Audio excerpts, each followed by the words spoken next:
ഇന്നലെ ഷാഫിയുടെ പര്യടനം സമാപനം ഈ ബോംബ് സ്ഫോടനം നടന്ന അതിന് ഏതാണ്ട് തൊട്ടരികെയാണ്, അടുത്താണ്. ഇന്നലെ ഷാഫിയുടെ ആ സമാപനം നടക്കുന്ന വേദിയുടെ 4 വീട് അകലെയാണ്, 4 പറമ്പ് അകലെ വെച്ചാണ് ഒരാളെയിലെ ഒരു പ്രതി അറസ്റ്റ് ചെയ്തത്. 3 പേരിൽ ഒരാൾ അറസ്റ്റ് ചെയ്തത്. അപ്പോൾ തെരഞ്ഞെടുപ്പ് ഞങ്ങൾ ഭയപ്പെടുകയാണ്. എന്താണ് തെരഞ്ഞെടുപ്പിൽ സ്ഥാനാർത്ഥിയെ തന്നെ ഇല്ലാതാക്കാനുള്ള ശ്രമമാണോ ഇത് എന്ന് ഞങ്ങൾ ഭയപ്പെടുക. കാരണം ഇവർ മോർഫിംഗ് കൊണ്ടുവന്നു. നിങ്ങളെ വിളിച്ചാന്ന്, പത്രക്കാരെയൊക്കെ വിളിച്ചു. മോർഫിംഗ് എവിടെയാണ് മോർഫിംഗ് നടന്നത്? എന്തെങ്കിലും ഒരു സംഭവം ഉണ്ടായിട്ടുണ്ടോ? ഇല്ലാത്ത കാര്യങ്ങൾ ഞാൻ അന്ന് പറഞ്ഞു, ഇല്ലാത്ത കരിമ്പൂച്ച ഇരുട്ടിൽ തപ്പുകയാണ്. എന്തോ ഒരു അസ്വസ്ഥത വടകരയിൽ ഉണ്ടാക്കാൻ ശ്രമിക്കുന്നുവെന്ന് അന്ന് ഞാൻ പത്രസമ്മേളനം നടത്തിയപ്പോൾ ഞാൻ പറഞ്ഞിരുന്നു. എന്നാൽ ഈ അസ്വസ്ഥത ഇവിടെ ഉണ്ടാക്കി ഭയപ്പെടുത്തി കീഴ്പ്പെടുത്താനുള്ള ശ്രമമാണ് ഇപ്പം നടത്തിക്കൊണ്ടിരിക്കുന്നത്.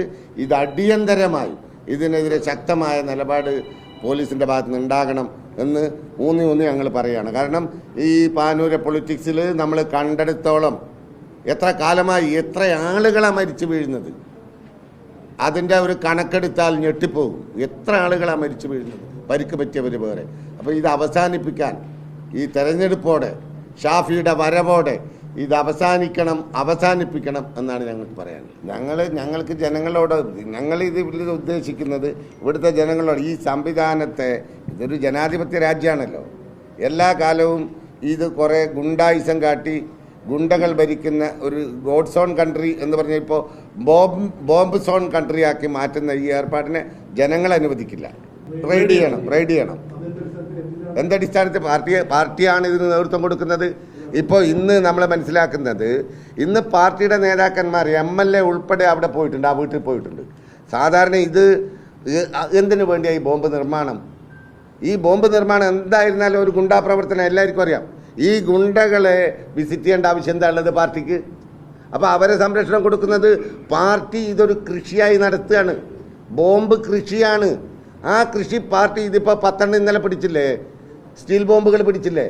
അപ്പോൾ ഇതുപോലെ നിർമ്മാണത്തിൽ എവിടെയൊക്കെ വെച്ചിട്ട് കഴിഞ്ഞ ഏപ്രിൽ 6 നിങ്ങൾ ഓർക്കണം, മൻസൂറിൻ്റെ കൊലപാതകം. എന്തായിരുന്നു അവിടെ, ഇവിടെ പെരുകത്തൂരിൽ മൻസൂർ അവിടെ ബൂത്തിലുണ്ടായെന്തോ ചെറിയ വാക്കേറ്റ, ഒരു തല്ല് പോലും ഉണ്ടായിട്ടില്ല. അതിൻ്റെ പേരിലാണ് ഇതുപോലെ ഇവിടുന്ന് ഏതോ ഒരു സംഘം ബോംബ് നിർമ്മിച്ച് വെച്ച് അതിങ്ങനെ തെരഞ്ഞെടുപ്പ് കാലത്ത് പാർട്ടി ഓഫീസിൽ നിന്ന് വിതരണം ചെയ്യാണ്.